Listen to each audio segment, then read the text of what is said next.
कटते हैं कर्म से, कर्म कटते हैं सच्चे नाम से, सतनाम से। आम नाम से काम नहीं चलता। तो हमने बताया कि एक तो पाठ करवाना होगा बंदी छोड़ के नाम का, वो थारे धर्म का काम से, हमने कोई उस पाठ मत कुछ नहीं ले जाना। तो उन्होंने बोले जी जो कहोगे वो ही कर देंगे हम। वो नाम ले गया, उसने उस दिन पाछे दवाई छोड़ दी 16 फरवरी से। घरवाला ने चिंता हुई कि यू खांदे खांदे जीवा था दवाई, अरे फिर यूं मर रहेगा। और उसको चैन सा हुआ दवाई छोड़ने पाछे। तो घरवाले उसको 5 दिन के बाद डॉक्टर के पास ले गए। डॉक्टर ने बोला भाई एक्सरे ला पिछले जो महीने पहले एक्सरे कराया था 15 दिन पहले, उसमें सख्त खतरनाक बीमारी टीबी की बहुत गहरी पाई। दोबारा एक्सरे तारा, दोबारा एक्सरे उतारा तो उसमें कोई बीमारी नहीं थी। डॉक्टर ने बोला आस पास दवाई मत खाइए, तेरा नुकसान कर सकती है। बोल सतगुरुदेव की। देखो ये परमात्मा के गुण होया करें, और परमात्मा लाभ दे से तार के माँ का के यानी गुरु, पूरा गुरु हो और उस गुरु में कह वो लाभ दिया करे। वैसे आम गुरु मेरे महाराज के अंधे गूंगे गुरु गणे ये लंगड़े लोभी लाख, और साहेब से परिचय नहीं और का बनावे साख। ईश्वर से तो जुड़े नहीं और दुनिया में बनाए बैठे हैं। आप भी नरक में गधे बनेंगे और गेला उनके वो बनेंगे चेले, उड़े नरक में लौटेंगे और उड़े के कुतिया के पेट में कुतरू बन का होंगे सारे गुरु चेले। तो इस दुख से बचने के लिए हमने पूरे गुरु की तलाश करनी चाहिए। ये मनुष्य जन्म बड़का खेल नहीं है कि फिर मिल जाएगा। एक अनाड़ी का फंसका अपनी जन्म बर्बाद नहीं करना चाहिए। गुरु की पूर्ण रूप से परख करके जब इसे सुख देने लाग रहा हो यही जन्म में, तो आगे बिराना के ठाठ देगा। और जब यही कोई सुख नहीं है तो आगे कोई लाभ की उम्मीद ना करिए उनसे। कोई नौका आगे सतलोक भेज देंगे, एक स्वर्ग में भेज देंगे, ये भंडारण की बात से। जब हम तो यहाँ तो कैर हो रहा घर में और वहाँ फिर स्वर्ग में, तो यही सुख हो गया तो यहीं पर स्वर्ग से शुरू हो जाएगा और आगे भी आपको लाभ मिलेगा, वैसे नहीं मिलेगा। तो इस प्रकार बताया है कि जिस घर में ऐसे सुथरे समागम शुरू हो जाते हैं उनके ना जाने कितने दुख परमात्मा दूर करा कर। तो इसलिए बताया कि सत्संग के बिना इस जीवन में ज्ञान नहीं होता। सत्संग में आप देख लो कितने गाय हो साबित काम में, बल्कि निंदक ज्यादा होंगे और इस बात को सराहने वाले कम मिलेंगे। क्यों? उनको बेरा नहीं बेचारा न।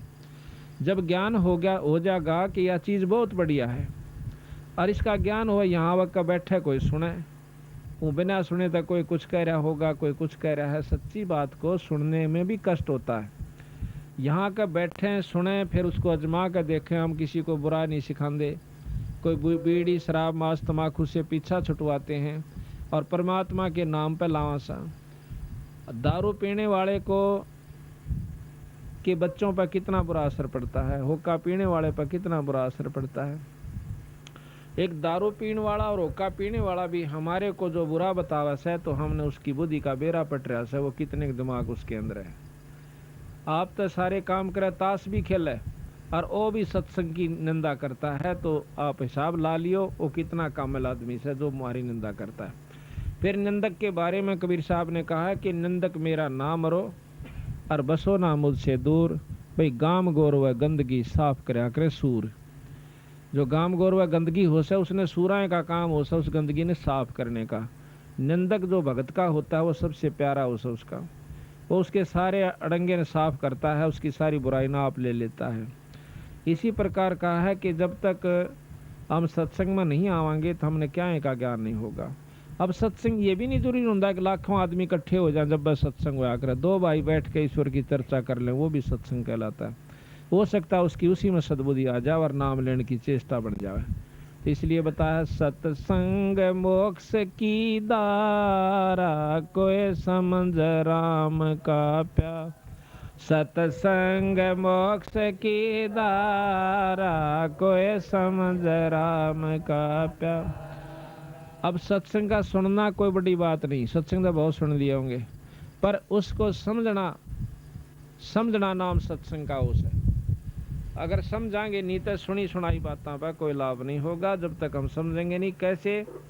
जैसे मीराबाई ने समझा और सेऊ नाम के एक सम्मन ने समझा, सेऊ ने समझा, इनका नाम सत्संग समझना उस है। किस प्रकार कि मीराबाई ने एक बारात देखी और उसमें दुल्ला देखा सजा धजा, सिर पर उसका मुकुट मोड़ और अच्छी उसकी खूब छवि। इसने देख के वह मीराबाई बालक सी थी ने बोली, माँ यू कौन से? यू फलानी का बनड़ा से। ने बोली, माँ मेरा भी बनड़ा ला दे। बालक थी 5, 7, 10 साल की, उसने ज्ञान नहीं था यू के खेल से। रोन लागी, हाय मेरा भी बनड़ा ला दे, मेरा भी बनड़ा ला दे। उसने उठा कर कृष्ण भगवान की मूर्ति जो कि 1.5 हाथ के करीब थी, बहुत सुंदर मुकुट सजा रखा था, गल में माला डाल रखी थी, उस बनड़े से भी ज्यादा उस सजा हुआ था, वो ला करके उसको दे दिया। ले बेटी यू तेरा बनड़ा, के नाम से कृष्ण भगवान।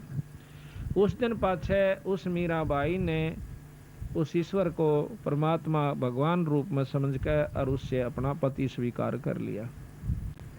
और साथ में ये गुण बताया इसकी माँ ने, जितना बेरा था कि ये परमात्मा है, ये कभी मरता नहीं, अजर अमर है, और इसके साथ जुड़ जाने से बहुत लाभ होता है, सुख देता है, स्वर्ग में पहुंचा देता है, मुक्ति कर देता है।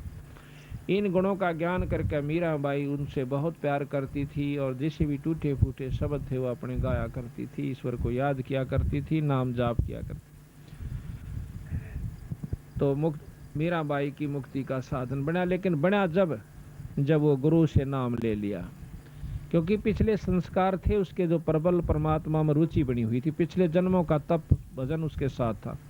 लेकिन मुक्ति उसकी जब हुई जब रविदास जी ने तो उपदेश ले लिया, और उपदेश ले पाछे फिर उसने ज्ञान होया कि मैं तो जमा बर्बाद हो जाती अगर गुरु जी तो नाम ना लेती। तो इस प्रकार हम जब तक नाम नहीं ले लेंगे तब तक हमारा कोई छुटकारा नहीं होगा। तो बताया कि सत्संग समझी मीराबाई, करी सतनाम की कमाई। सत्संग समझी मीराबाई, करी सतनाम की कमाई। गुरु रविदास की शरणा आई, जब पाया मोक्ष द्वारा। है सतसंग मोक्ष की धारा, कोई समझ राम का प्यार। है सतसंग मोक्ष की धारा, कोई समझ राम। सतसंग समझा से शाना हो गया, साहेब कबीर का आना। सतसंग समझा से शाना हो गया, साहेब कबीर का आना। नेकी समन न खिला दिया खाना, वो अमर किया मनियारा। है सतसंग मोक्ष की धारा, कोई समझ राम को। है सतसंग मोक्ष की धारा, कोई समझ राम का प्यारा। अब सत्संग समझना यो सब आइयो, देखो वो कहण सुन की बात तो कुछ और है, पर सही तत्व बगे जब हमने इस तरह खरा उतरना चाहिए जिस प्रकार से उस सम्मन उतरे। कैसे? एक सम्मन नाम का मनियार था, वो बंदी छोड़ से उपदेश ले लिया सारे परिवार ने। 3 प्राणी थे घर में, एक तो नेकी जो सम्मन की घरवाली, एक उनका लड़का दोनवा का, वो था शेव उसका नाम था। 3 प्राणी थे। अब देखो सत्संग जहाँ होता है बचपन से बच्चा पे हम जिस भी जकर घर में करांगे वही असर होया करे, रोजाना असर हो। इतने गरीब हालत थी उनकी, इतनी गरीब हालत थी बेचारा की कि कई बार तो जून उग जाया करती, पर कभी उन्होंने किसी की नीयत खराब नहीं करी, ना चोरी करी ना ठगी करी। और यूं क्या करते, बेटा भूल कर चोरी मत कर लियो, सत्यानाश हो जाता है जो चोरी करते हैं लोग, या कोई बुराई करते हैं, रिश्वत लेते हैं, कोई बुरा काम करते हैं। अपनी किस्मत पर सब्र करके हमने रहना चाहिए। एक दिन भगवान कबीर साहब ने विचार किया, क्योंकि कमाल के अंदर अभिमान हो गया था, वो महाराज के संग ज्यादा रहता था, सेवा बहुत किया करता। एक दिन उसके मन में अभिमान आ गया कि महाराज जी कि हाँ भाई, मेरे जितनी सेवा आपकी कोई नहीं कर सकता।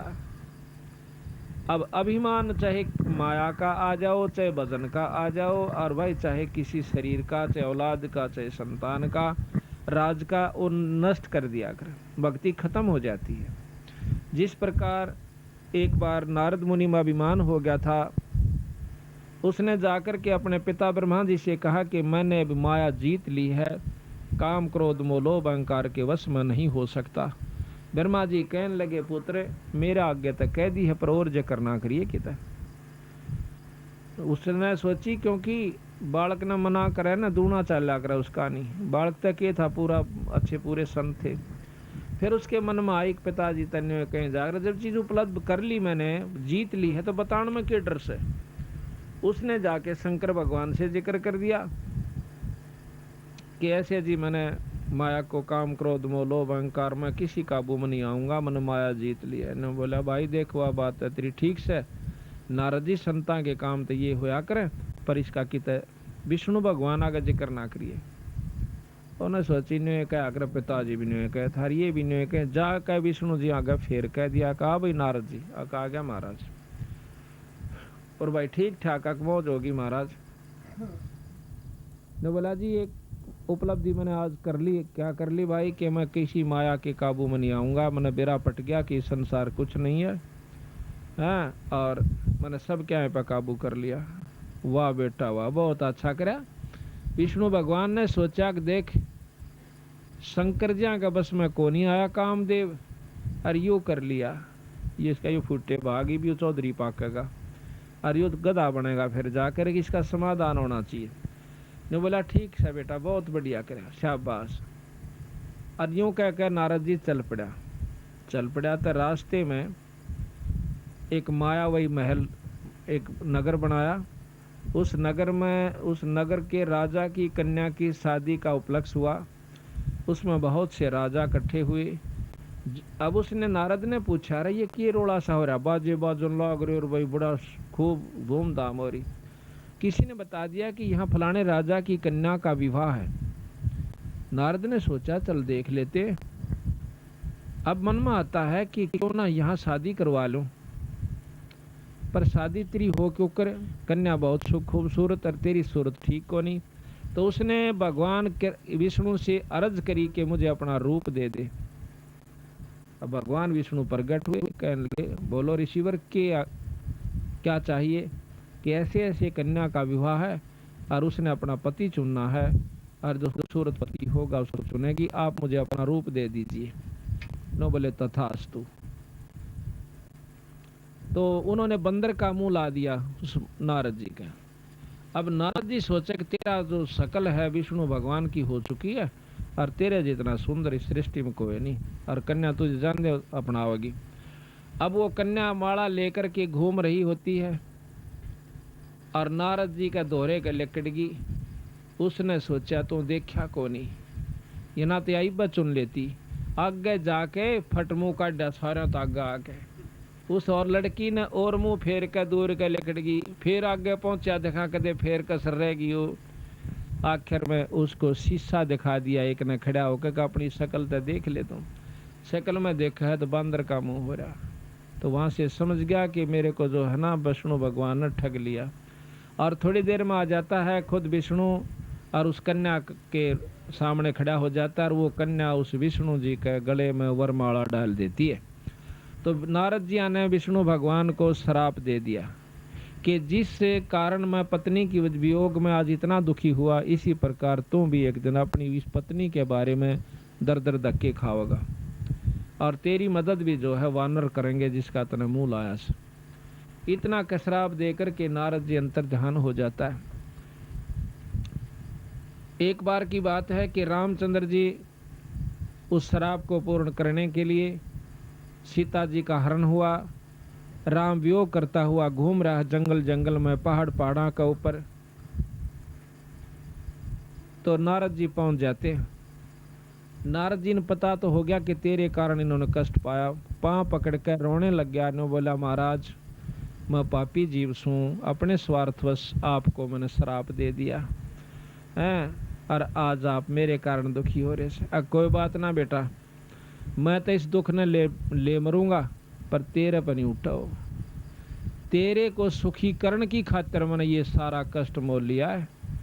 हम तो पार कर जाएंगे इस कष्ट ने, पर तेरी सी दुर्गति हो जाती तो कुत्ता और गधे की चुनी में जाता अगर तेरा अभिमान उसमें मैं नहीं तोड़ता। तो तो इस प्रकार अभिमान जो बहुत खतरनाक होता है। तो भगवान कबीर साहब ने सोचा कि कमाल की तब बिगड़गी बनी बनाई कहानी। ई भी इसमें यो अभिमान हो गया कि तेरे जितनी सेवा महाराज ने की कोई नहीं कर सकता। एक दो दिन के बाद महाराज ने कहा कि भाई कमाल, ऐसे ऐसे एक भक्त है अपना सम्मन नाम का मनियार, और उससे मिलना जी कर रहा से, चलोगे? हाँ महाराज, मैं तो आपके संग जरूर चलूंगा।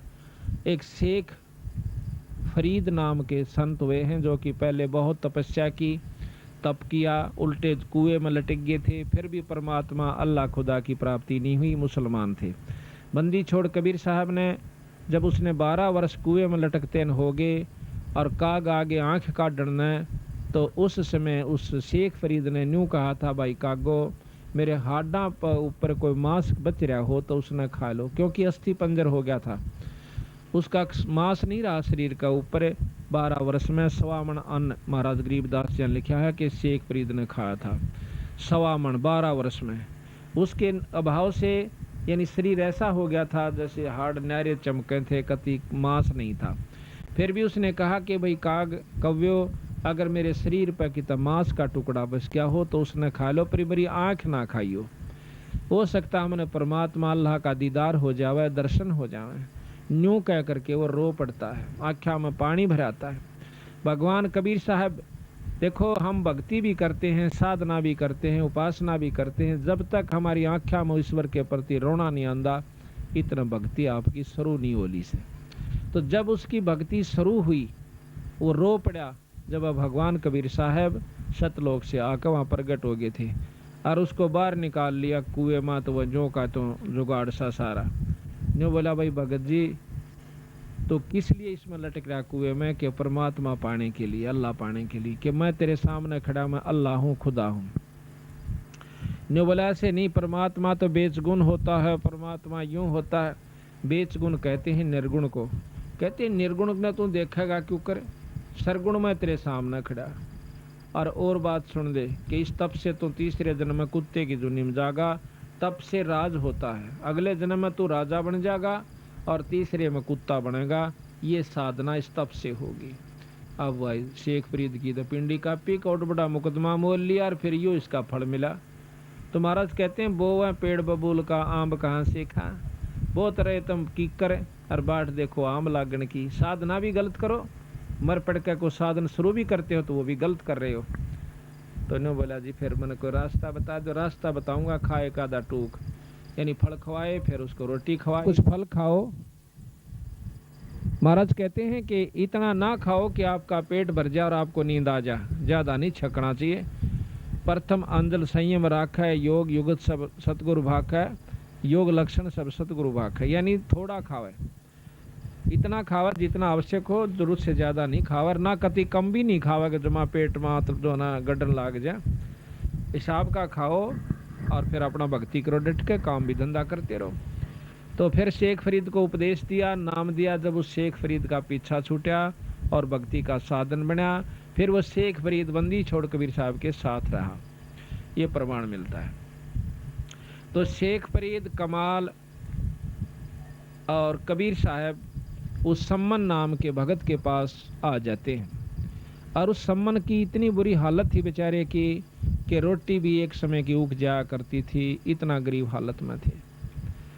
और लेकिन प्रेम परमात्मा में इतना गजब था कि जो ही सामने 3 संत दिखाई दिए तो तीनों प्राणियों ने जब पता चला कि महाराज जी आगे हैं, एकदम जो भी जिस काम में रत था वहीं छोड़कर डांक मारी, देड़िया में आगे खड़े हो गए, लंबी डंडौत करी और रोन लागी नेकी खड़ी होकर कि भगवान मारे कौन से सुथरे दिन आए जो आज परमात्मा हमारे बारने आगे आ गया।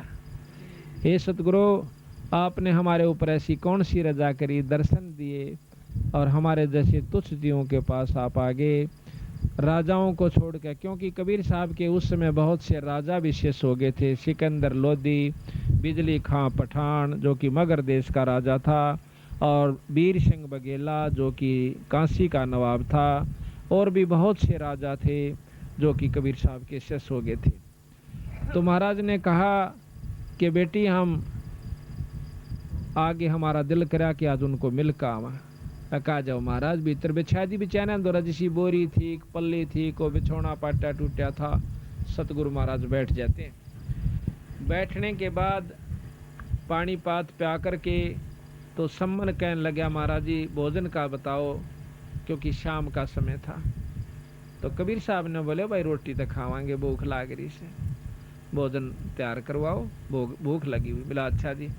अब सम्मन घर ने आकर अपनी पत्नी से पूछा है कि महाराज जी रोटियां की कैसे कि भोजन का की बहुत से।